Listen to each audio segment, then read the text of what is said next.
आपल्या महाराष्ट्र न्यूज चॅनलमध्ये आपले स्वागत आहे। मुख्य संपादक शमशेर खान, गोलंदाज उपसंपादक यादुल डांगे। उदगीर सरपंच झालेल्या बिल्डर अजीम शेख यांच्यावर सरकारी रुग्णालयात यशस्वी उपचार, डॉक्टरांच्या तत्परतेचे कौतुक।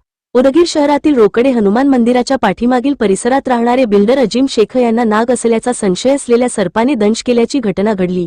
सर्पदंश होताच त्यांच्या कुटुंबियांनी व स्थानिक नागरिकांनी कोणताही विलंब न करता त्यांना तातडीने उदगीर येथील सरकारी रुग्णालयात दाखल केले। रुग्णालयातील वैद्यकीय अधिकाऱ्यांनी आणि आरोग्य कर्मचाऱ्यांनी तत्परतेने उपचार सुरू केले। आवश्यक तपासण्या करून सर्पदंशावरील योग्य उपचार व औषधोपचार करण्यात आले। वेळेवर उपचार मिळाल्यामुळे बिल्डर अजीम शेख यांच्या प्रकृतीत सुधारणा झाली असून त्यांची प्रकृती स्थिर असल्याची माहिती मिळाली।